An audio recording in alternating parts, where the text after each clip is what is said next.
राकेश शर्मा कौन हो गई है?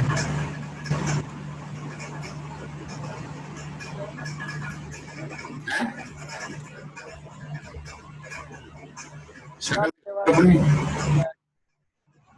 आवाज आ रही है। राकेश शर्मा कैमरा ऑन करिए भाई तेरा।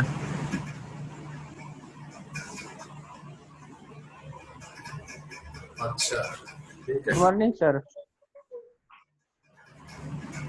फटाफट कह दे भाई, हो रहा ना अभी, क्लास शुरू करा भाई।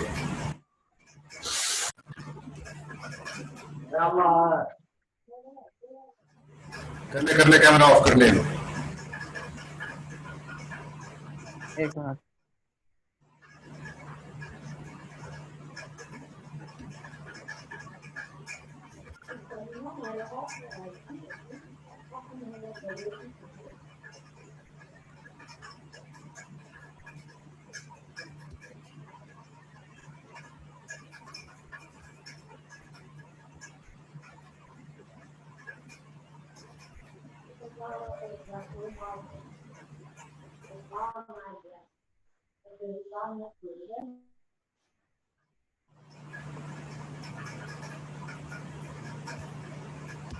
ठीक है क्या?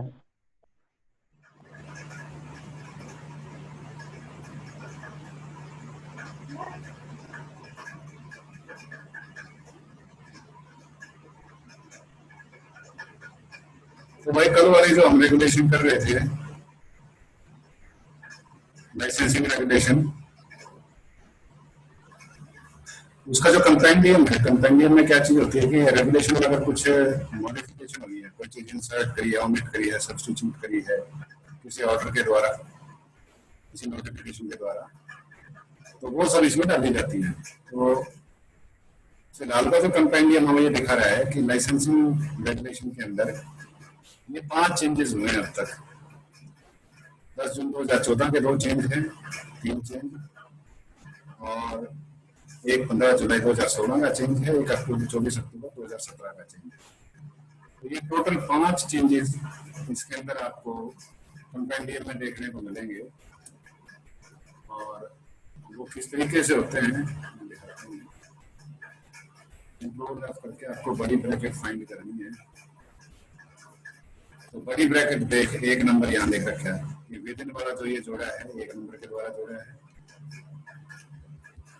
और 16 मंथ्स वाला जो जोड़ा है ये चौथी जो 4 नंबर का जो ऑर्डर है उसके मुताबिक within 16 months from the date of commencement of these regulations, ये 1 और 4 को मिला के है।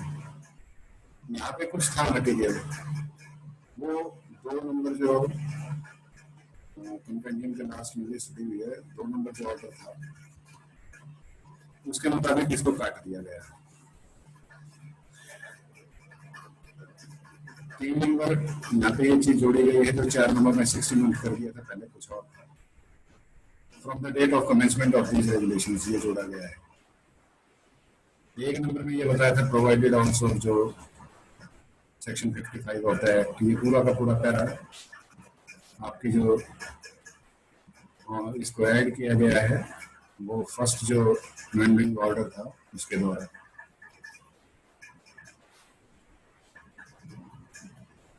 रजिस्ट्रेशन में जो लेट फीस है 100 रुपए पर डे होगी।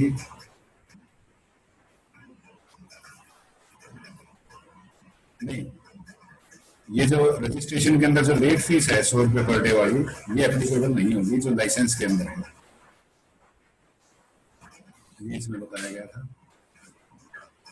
इसके बाद फर्स्ट और उसके जो अमेंडिंग ऑर्डर निकले थे उसी में manufacturer and importer who has been issued licence, ये चीज इसने ऐड की है। तो कहाँ क्या चीज ऐड करी है वो इसमें आपको लिखा शायद,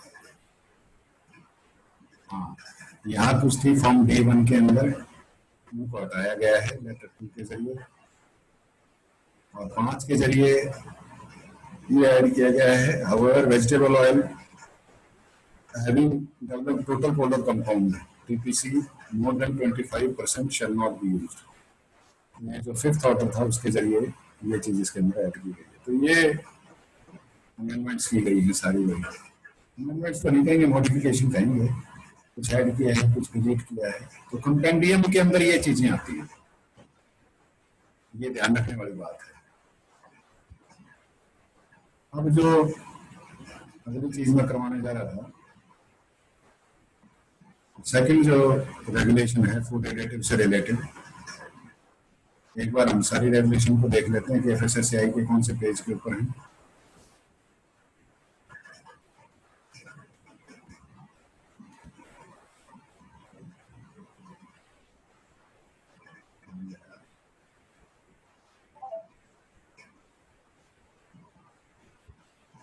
एफएसएसएआई की साइट पे जाओगे ना तो ऊपर रेगुलेशंस वाला तुम्हें कई बार दिखा लिया मैंने, रेगुलेशंस और food safety and standard regulation पे जब क्लिक करोगे तो यहाँ पे तुम्हें food safety and standard regulation मिलेंगी सारी।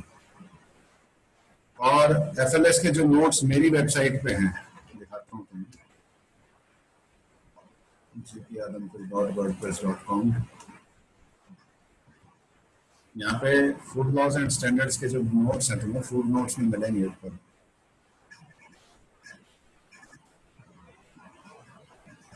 जब फूड नोट्स के ऊपर आओगे तो नीचे जहाँ पे अपने सेमेस्टर वाइज, ये तो टेम्परेरी देखने लिस्ट है, एक सेमेस्टर फूड टेक्नोलॉजी है, एफएलएस नोट्स लिखा है। जब इस पे क्लिक करोगे ना तो एक ड्रॉप बॉक्स खुलेगा, ड्रॉप बॉक्स में सारा अपना मटेरियल पड़ा है, चार्जिंग को लगा दूंगा।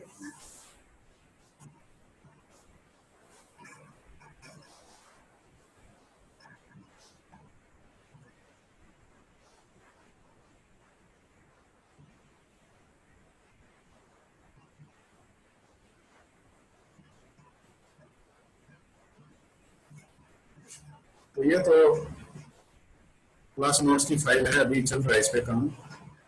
और एफएसएस एक्ट जो है उसकी फाइलें मैंने इसमें डाली हुई हैं, 01 एफएसएस एक्ट फोल्डर पे रूल इसमें डाले हुए हैं। और जितनी भी रेगुलेशन यहाँ दिखा रखी है ना एफएसएसएआई की वेबसाइट पे, एक से लेके नीचे तक ये 19, तो ये प्लस ये एक्स्ट्रा जितनी भी है ये सारी मैंने उसमें डाल रखी है। तो अगर बाई चांस ये साइट ना भी मिले तो अपने नोट्स के अंदर आपको एफएलएस के ऊपर करना है क्लिक, और यहाँ पे आपको ये रेगुलेशंस की, रूल्स की, एक्ट की ये सारी फाइल मिल जाएंगी। रेगुलेशंस के अंदर वो 4 जो उन्होंने पोर्शन बना रखे हैं, तो ये फर्स्ट पोर्शन की फाइलें जितनी भी हैं इसमें मिलेंगी, जो भी कंपेंडियम है या रेगुलेशंस हैं, ये टोटल 19A तक ये सारी पीडीएफ इसमें डाल दी थी मैंने डाउनलोड कर। दूसरा जो इस पेज के ऊपर ये सेकंड पोर्शन जो दे रखा है, ये तो फर्स्ट पोर्शन हो गया जिसमें 19 रेगुलेशन है। सेकंड एफएसएसएआई की रिक्रूटमेंट और अपॉइंटमेंट से रिलेटेड जो भी रेगुलेशंस हैं, ये दोनों मैंने सेकंड पे फोल्डर है इसमें डाल रखी है। तो तुम्हें ये सारा मटेरियल यही मिल जाएगा, और इसकी वेबसाइट को विजिट करो तो वो बहुत बढ़िया है, क्योंकि रेगुलेशंस के अलावा भी बहुत से ऑर्डर्स होते हैं, नोटिफिकेशंस होती हैं, वो तुम्हें यहाँ मिलेंगी। जनरल पब्लिक के कमेंट के लिए, स्टेक होल्डर्स के कमेंट के लिए जो नोटिस हमें यहाँ मिलेंगे, ड्राफ्ट नोटिफिकेशन जिनको अभी तक कमेंटिंग के लिए ओपन है और अभी बना रहे हैं, तैयार कर रहे हैं, वो यहाँ मिलेंगे। गजट नोटिफिकेशन यहाँ मिलेंगे, order level notification, WTO TBT notification, WTO की एसपीएस नोटिफिकेशन। जब इसका हम सिलेबस कर रहे थे फूड लॉज एंड स्टैंडर्ड्स का, तो उसमें डब्ल्यूटीओ का भी जिक्र आया था, टीबीटी और एसपीएस का भी जिक्र आया था। तो उनसे रिलेटेड जितनी नोटिफिकेशन है, डे टू डे जो नोटिफिकेशन होते हैं वो आपको यहाँ मिलेंगे। तो ये 3 तो ऐसी चीज होगी जो कानून से रिलेटेड है। नोटिफिकेशन में के कि फर्दर और इसमें अगर कोई अमेंडमेंट करनी है या कुछ इसमें बदलाव किए हैं, वो चीजें यहाँ मिलेंगी। जैसे नोटिस फॉर कमेंट्स पे कोई भी अगर रिसेंट नोटिस आया हुआ है जिसपे ये सलाह मांग रहे होंगे लोगों से, जो भी स्टेक होल्डर है, कंपनी के लोग हैं या ऑर्गेनाइजेशंस के लोग हैं, फिलहाल कोई भी नहीं है नोटिस फॉर कमेंट्स, यहाँ पे सर्च कर सकते हो। ड्राफ्ट नोटिफिकेशन अगर कोई होगी वो भी यहाँ पे मिलेगी। ये ड्राफ्ट नोटिफिकेशन है सितंबर 2020 में। ड्राफ्ट नोटिफिकेशन से तुम्हें ये पता लग जाता है कि एफएसएसएआई किस मामले में क्या करने जा रही है। ड्राफ्ट मतलब फाइनल नहीं हुआ, अभी कच्चा काम है। तो इन ड्राफ्ट नोटिफिकेशन में अगर आपको कोई चेंजेस चाहिए तो उस पर आप कमेंट कर सकते हो। कमेंटिंग के लिए सब्जेक्ट सबमिट कमेंट्स होंगे। अगर आपका कोई भी कमेंट आप किसी भी इंडस्ट्री में इसका इफेक्ट पड़ रहा है, आप रिप्रेजेंट करना चाहते हो, तो जैसे food safety standards, packaging, labelling या मैनेजमेंट रेगुलेशंस हैं, इनके ऊपर अगर आपको कमेंट करना है तो यहाँ कमेंट कर सकते हो। इसी तरह से अमेंडमेंट रेगुलेशंस हैं, ये सिर्फ रेगुलेशंस हैं, अमेंडमेंट के लिए कैसे करेंगे उस पर कमेंट नहीं है ओपन।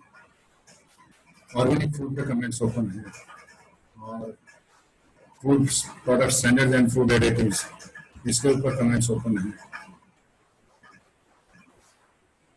ये सितंबर की हैं, कुछ अगस्त की हैं, कुछ जुलाई की हैं, और इसमें इनका पीरियड बताया होता है। जैसे ये बता रखा है कि 4-10 इससे पहले आप इस पे कमेंट दे सकते हो। अभी 4-10 आनी बाकी है। जैसे ये डेट ओवर हो जाएगी, कमेंटिंग पीरियड ओवर हो जाएगा। तो जुलाई वाली में इन्होंने 4-10 दिया है, तो अभी अगस्त वाला तो चल ही रहा है, और सितंबर वाला भी साथ में अपलोड कब किया ये डेट भी मैंने दी हुई है। तो किसी को भी कोई अगर कमेंट्स करने हैं तो इस पर कमेंट कर सकते हैं, क्योंकि कोई भी कानून बनता है ना, तो कानून बनाने से पहले कमेंट्स लेना जरूरी होता है, ताकि सारे लोग उसके बारे में अपनी राय दे सकें। अब कमेंट कैसे दिया जाता है, ये तो अलग अलग सेक्शन हो गए, इन सेक्शंस को पढ़ लो क्या लिखा हुआ है किसके बारे में, और फिर अगर आपको कोई कमेंट देना है इसके ऊपर कि भाई ये चीज़ पहले ठीक थी, आप ठीक है, तो कमेंट पर क्लिक कर दो। आपका लॉगिन आईडी पासवर्ड पूछेगा, जैसे कि इंश्योर हो उसके नया यूजर है तो अपना लॉगिन आईडी पासवर्ड बना दें। अगर पुराने यूजर हैं तो वो अपने कमेंट्स डाल सकते हैं। सर आवाज क्लियर नहीं आ रही सर। यारी बाकियों का क्या आवाज क्लियर नहीं। बाकियों को आ रही है भाई?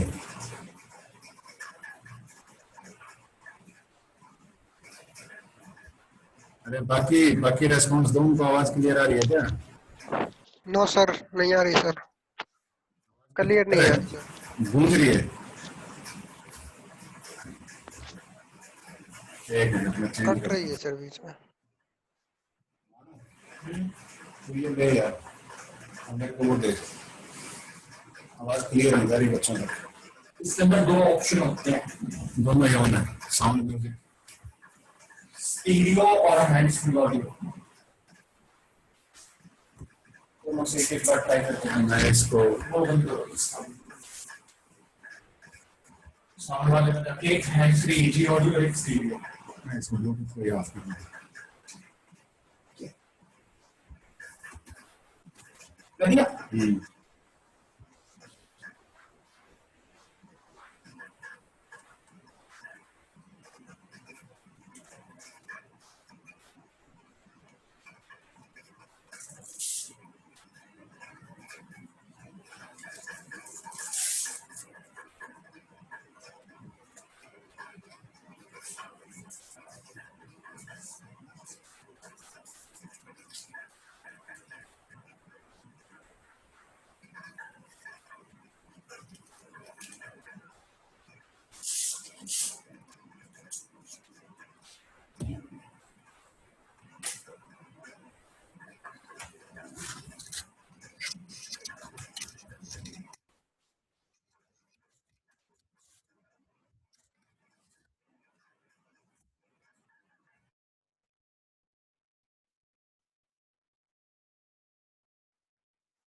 हेलो, आवाज आ रही है भाई अब? हेलो, जी सर आ रही है। अब क्लियर है क्या? जी सर। तो मैं बता रहा था भाई, कमेंटिंग के लिए अपना लॉगिन आईडी पासवर्ड बनाओ, उसके अंदर अपना ईमेल आईडी डालो, पासवर्ड डालो, जो भी इस पे बनाया है, और ये कैप्चा डालो और सबमिट कर दो। तो फिर आप कमेंटिंग के लिए इसके अंदर एंटर कर जाओगे। तो इस तरह की जो चीज़ें हैं कि नया क्या होने जा रहा है, ये आपको नोटिफिकेशंस के अंदर मिलेगा, ड्राफ्ट नोटिफिकेशन में मिलेगा। इसके अलावा जो गजट नोटिफिकेशन है वो अगर आपको देखनी है तो उनको भी सर्च कर सकते हो। किसी पर्टिकुलर फूड के बारे में अगर देखनी है ड्राफ्ट नोटिफिकेशन, तो कीवर्ड्स डाल सकते हो उसके। अभी दिखाता हूँ आपको इसमें क्या क्या डाला हुआ उन्होंने। मान लो लेबलिंग से रिलेटेड कोई प्रॉब्लम है आपकी और आप जानना चाहते हो कि लेबलिंग से रिलेटेड इन्होंने क्या कुछ डाला हुआ है, तो यहाँ पे आप गजट नोटिफिकेशन के अंदर सिंपल LABLE स्पेलिंग देख लेना, लेबल टाइप कर दो, क्योंकि हो सकता है सिंगल एल लिया उन्होंने लेबलिंग में या डबल एल लिया हो, तो लेबल लिख दो सिंपल। तो लेबल से रिलेटेड जितनी भी होंगी वो ये सर्च करके आपके सामने ला देगा। उन नोटिफिकेशन को आप डाउनलोड करके और लेबल से रिलेटेड जो भी मटेरियल आपको पढ़ना है वो पढ़ सकते हो। जैसे display of information in food service establishment, ये अगस्त 2020 की गजट नोटिफिकेशन है, दिसंबर 2018 की है। ये लेटर था जिसके अंदर पैकेजिंग और लेबलिंग इसकी फर्स्ट अमेंडमेंट थी। 2016 के अंदर ये पैकेजिंग लेबलिंग रेगुलेशंस थी। तो लेबल से रिलेटेड सारी जो भी गजट नोटिफिकेशन आज तक हुई हैं वो सारी आपके सामने है। तो इस तरीके से सर्च करते हैं। तो रेगुलेशंस के अंदर मैं जो बता रहा था आपको, जो सेकंड रेगुलेशन है हमारी,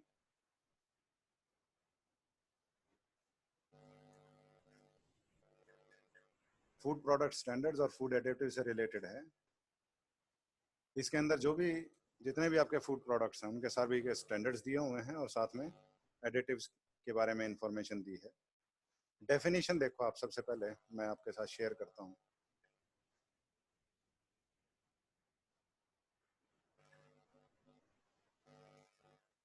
ढाई सौ पेज की है ये रेगुलेशन। तो एक एक चीज नहीं पढ़ाऊंगा, सिर्फ ये बताऊंगा इसमें कहाँ क्या क्या चीज है। अगर आपको फ्यूचर में देखनी है तो आप इसमें देख सकते हो। तो ऊपर लिख रखा है 21 अक्टूबर 2010 की है, food safety and standards, food product standards and food additives regulations 2011, ये इसका पूरा नाम है। और 5 अगस्त 2011 से आई हैं फोर्स में। इसके अंदर पहले डेफिनेशन दी हुई है, जैसे बॉइल्ड मिल्क की, डी ऑयल्ड मील की, डबल टोन्ड मिल्क किसको कहेंगे, हाइड्रोजनेशन का क्या मतलब है, flavoured milk, full cream milk क्या होगा।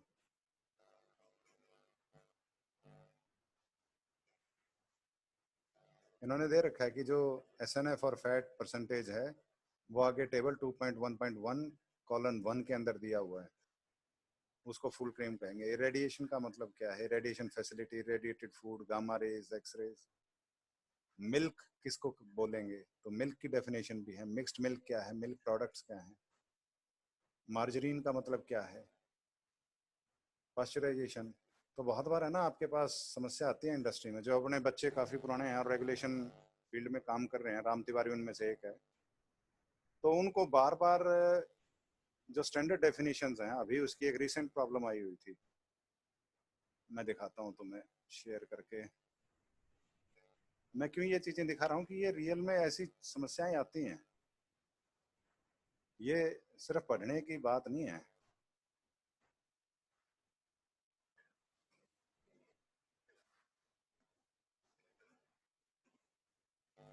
उससे मेरी फ़ोन पे बात हुई और उसने व्हाट्सएप में मेरे पास मैसेज किया कि सर ये मेरे को चाहिए पर्टिकुलर, अभी मंडे को ही। मैंने उसको किसी बंदे का, आपके सीनियर का ही नंबर दिया था कि उससे बात कर ले। उसकी जो समस्या थी वो ये थी कि उसको एक्सट्रैक्ट की डेफिनेशन चाहिए थी, आपको ये दिख रहा होगा।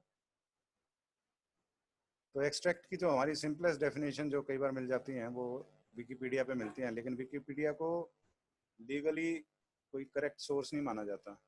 ये तो प्रैक्टिकल डेफिनेशन थी। उसने कहा कि एनी बुक रेफरेंस और scientific literature would add more value. फिर उसके लिए लिंक भेजे मैंने उसको, ये कि इसमें मोस्ट सुइटेबल जो डेफिनेशन है वो यूनाइटेड स्टेट्स फार्माकोपिया की जो वेबसाइट है उसके ऊपर था। मानो एक बार फोन देखिए। फिर और कुछ मेरे को पेपर्स मिले जिसके अंदर डेफिनेशन दी हुई थी इसकी अच्छी सी, वो भेजे और लास्ट में okay thanks, I think it will be useful.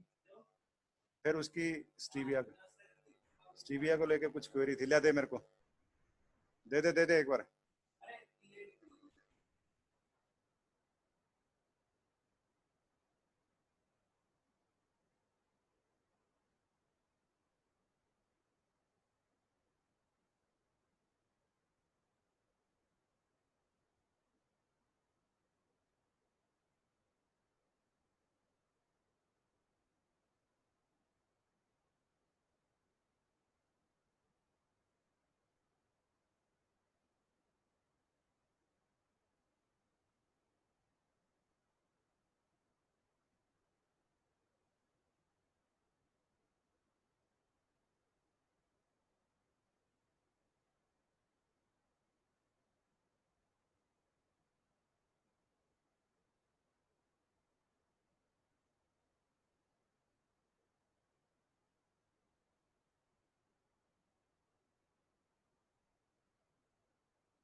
तो भाई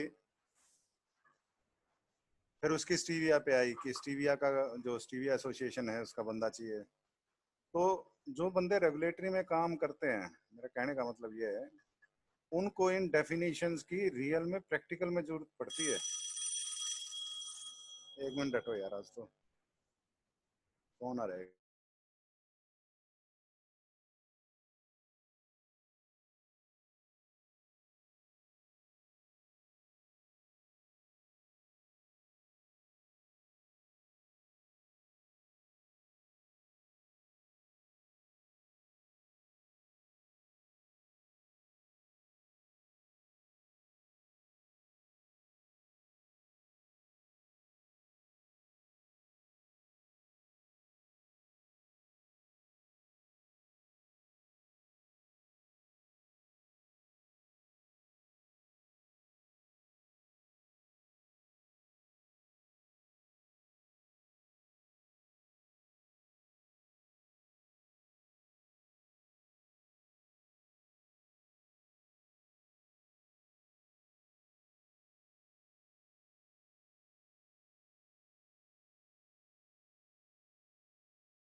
तो भाई ये जो डेफिनेशन दी हुई है ये स्टैंडर्ड डेफिनेशन है। एक आवाज क्लियर है भाई आप सबको?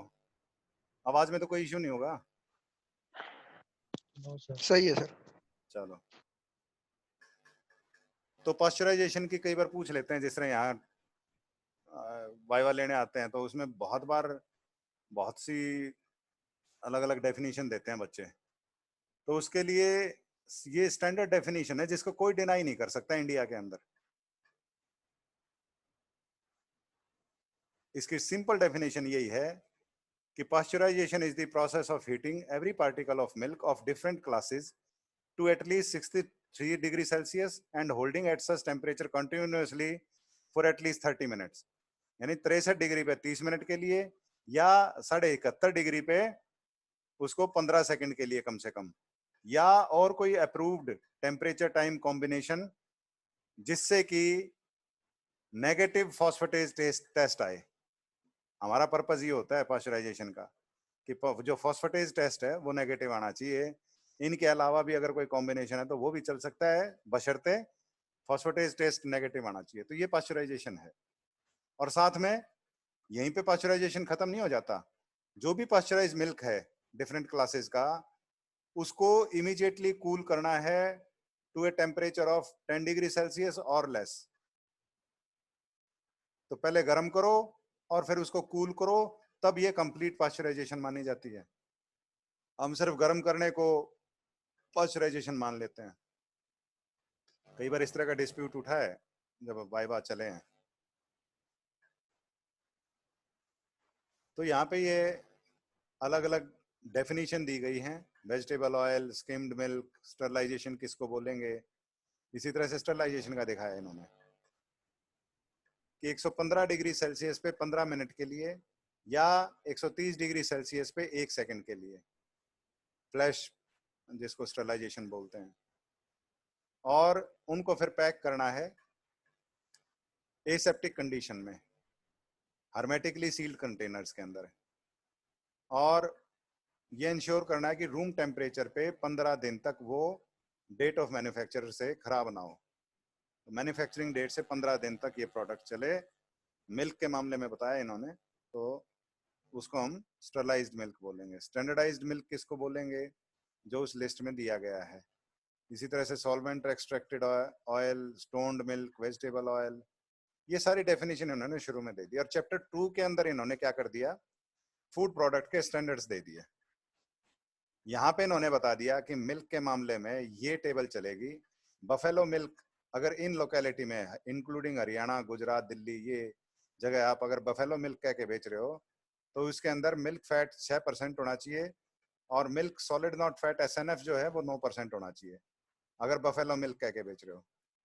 बफेलो मिल्क दूसरे एरिया में जो उत्तराखंड, वेस्ट बंगाल, अंडमान निकोबार वगैरह है, तो वहां 5% फैट और 9% SNF चल सकता है। काओ मिल्क के अंदर चंडीगढ़, हरियाणा, पंजाब के अंदर 4% फैट, 8.5% SNF। दूसरे स्टेट्स के अंदर 3.5% फैट, 8.5% SNF। ये सारे स्टैंडर्ड इसके अंदर दिए हैं। गोट और शीप मिल्क का भी 3.5% फैट और 9% SNF दूसरे स्टेट्स के लिए अलग है। तो हर स्टेट के हिसाब से अलग है ये। आगे जो mixed milk, standardise milk, recombined milk, इनके अंदर सब पूरे ऑल इंडिया के अंदर एक ही आपका रूल लागू होगा, 4.5% फैट, 8.5% SNF मिक्स्ड मिल्क, चाहे वो रॉ है, पास्चराइज्ड है, बॉइल्ड है, फ्लेवर्ड है, स्टरलाइज्ड है। स्टैंडर्डाइज मिल्क के अंदर भी 4.5, 8.5, रिकम्बाइंड मिल्क के अंदर भी 3, 8.5, टोन्ड मिल्क के अंदर 3% फैट और 8.5% SNF, डबल टोन्ड में कितना, 1.5 और 9, स्किम्ड मिल्क में 0.5% से ज्यादा नहीं होना चाहिए, यानी लेस देन 0.5%, और 8.7% SNF कम से कम। जो फुल क्रीम मिल्क होता है उसके अंदर 6% और 9% SNF। अब फुल क्रीम मिल्क सबसे गाढ़ा मिल्क हो गया एक तरह से। फिर इसके बाद आ गया टोन्ड, जिसमें 3% रहता है। 6, 3, 1.5, आधा, ये याद रखना कि सबसे ज्यादा फुल क्रीम 6%, 9%, फिर आपका टोन्ड मिल्क 3%, 8.5%, डबल टोन्ड है जो उसमें, उससे भी याद रह जाएगा 1.5 और 9, स्किम्ड मिल्क में 0.5% से कम और 8.7। तो मेन फैट का रोड़ा पड़ता है, तो फैट की परसेंटेज आपको याद रहनी चाहिए सीक्वेंस के अंदर।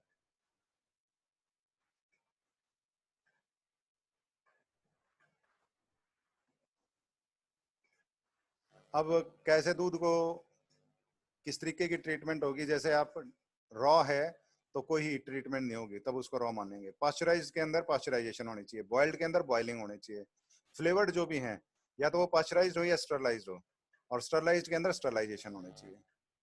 ऐसे ही क्रीम के अंदर 3 तरह की क्रीम है, लो, मीडियम है, हाई फैट। तो लो फैट वाली 25% इसके अंदर मिल्क फैट होनी चाहिए, मीडियम में 40% और हाई फैट में 60%। ऐसे ही क्रीम पाउडर जो है आपके, उसके अंदर मॉइस्चर 5% से ज्यादा नहीं होना चाहिए, मिल्क फैट 42% से नीचे नहीं होनी चाहिए, मिल्क प्रोटीन वो 34% से कम नहीं होने चाहिए। मेरे पास 10 मिनट की वार्निंग आई है भाई, दोबारा 10 मिनट के बाद ज्वाइन कर लेना क्लास को। बाकी कहाँ गए रहे, 2-3 ही रह गए।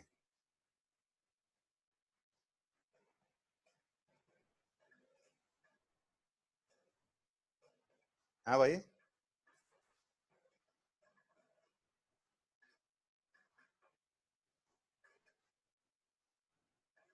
5th सेमेस्टर वाले बाकी कहाँ गए? फिर हमें दिन खराब कर रहे इतने ही हो। आए हैं सर आज। 7-8 थे शुरू में तो।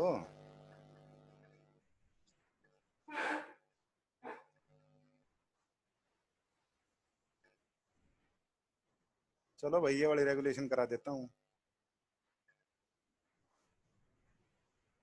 फिर मलाई, दही या कर्ड, इनके सभी के स्टैंडर्ड इस रेगुलेशन के अंदर दिए गए हैं। तो मिल्क का इन्होंने सबसे पहले उठाया है। चीज के बारे में, जैसे मोज़रेला चीज आपकी मॉइस्चर 60% से ज्यादा नहीं होना चाहिए और मिल्क फैट ड्राई बेसिस के ऊपर 35% से कम नहीं होनी चाहिए।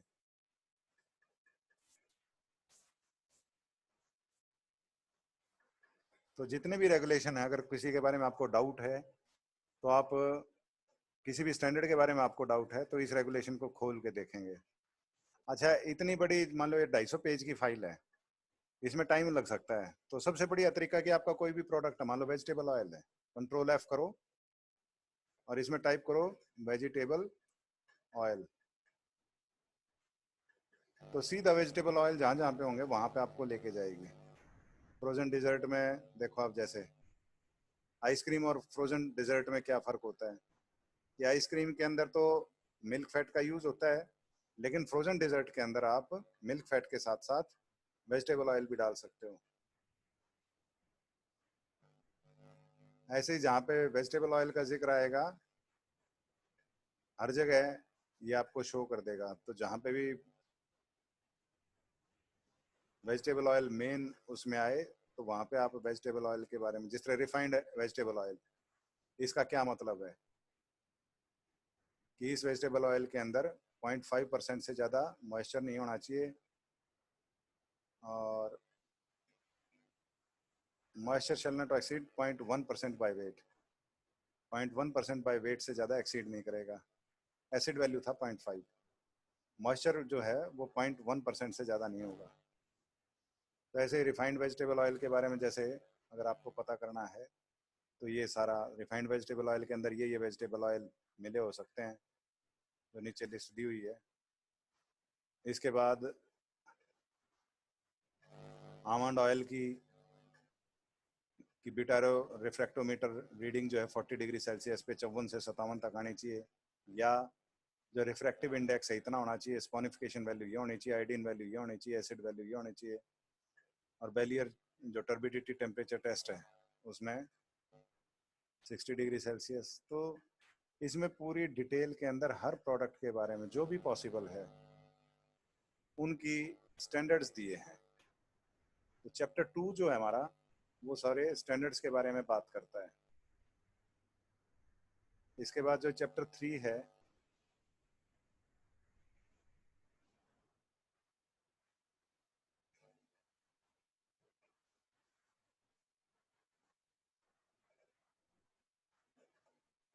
ये एडिटिव्स के बारे में बात करता है, सब्सटेंसेस एडिड टू फूड।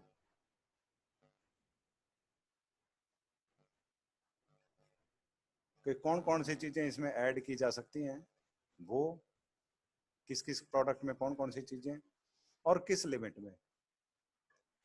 जैसे ये कलर के बारे में है कि सिंथेटिक अगर फूड कलर यूज करने हैं वो सिर्फ ये यूज कर सकते हो, इनसे बाहर कोई सिंथेटिक कलर यूज नहीं कर सकते।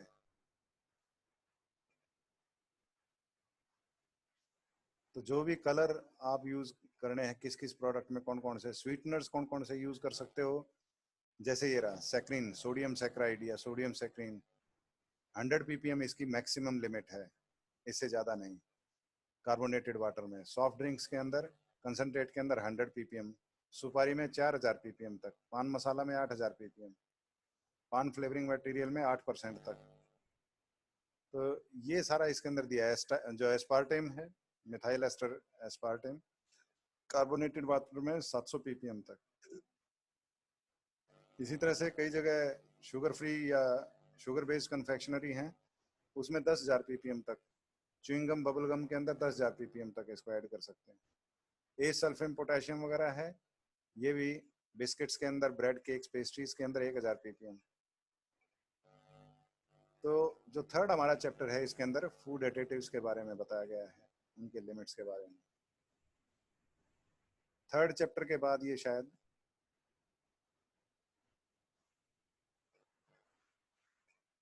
लास्ट में ये टेबल दी गई हैं और इन टेबल्स के अंदर ही इनकी लिमिट्स बताई गई हैं, कौन सी चीज कितनी कितनी ऐड कर सकते हो।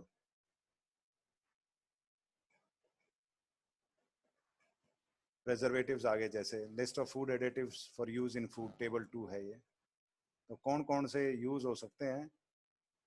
एंटीऑक्सीडेंट्स हैं जैसे tocopherol, lecithin, BHA, butylated hydroxy anisole, BHA, TBHQ. ये आमतौर पे आप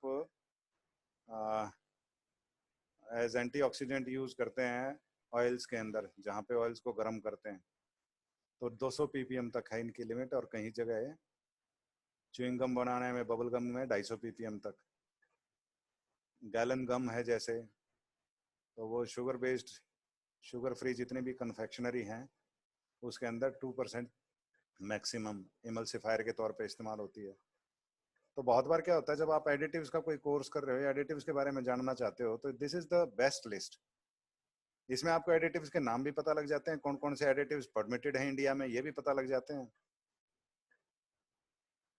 और किस लिमिट में परमिटेड हैं वो भी पता लग जाते हैं। और कहीं और माथा मारने की जरूरत नहीं, सरकार ने फ्री में ये डॉक्यूमेंट अवेलेबल करवा रखे हैं। तो जितने भी एडिटिव्स हैं लास्ट तक इनकी टेबल और लिस्ट ये चलती रहती है।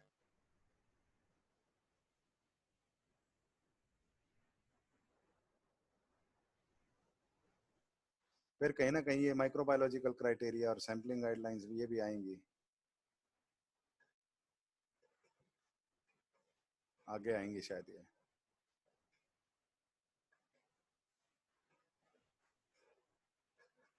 प्रिजर्वेटिव और इन्हीं की बात चल रही है अभी तो, एडिटिव्स की।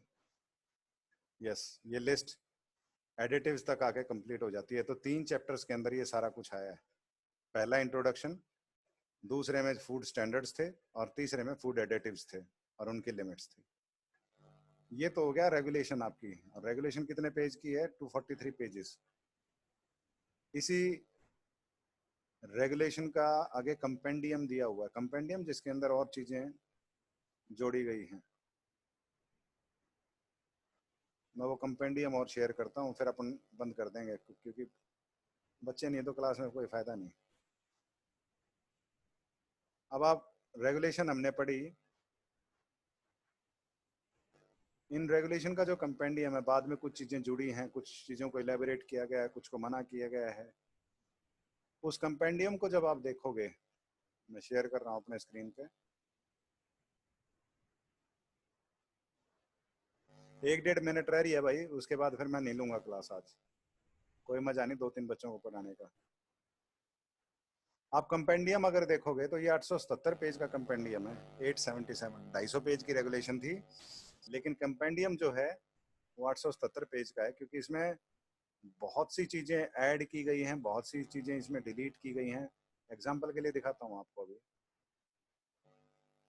कि पहले कुछ 12 नंबर पे था, उसको ओमिट कर दिया। 38 जो नंबर पीछे वो बता रखी होगी, 38 क्या चीज था, कौन सा लेटर था, उसके हिसाब से बहुत सी चीजें हटा दी। कोई 38 नंबर पे लेटर है, उसके अनुसार ये चीजें हटा दी। और यहाँ पे ये ऐड की है डेयरी प्रोडक्ट्स एंड एनालॉग्स 2.1 38 के मुताबिक। तो अपने जितने भी चेंजेस हुए हैं, उन चेंजेस की लास्ट में लिस्ट मिलेगी जब आप इसको देखोगे कंपेंडियम के। असल में तो कंपेंडियम को एंड से ही पढ़ना शुरू करते हैं, कि इसके अंदर दिखा रखा है कि 2 सितंबर को 2020 को भी, अभी यानी इसी महीने, 68वीं कोई इसके अंदर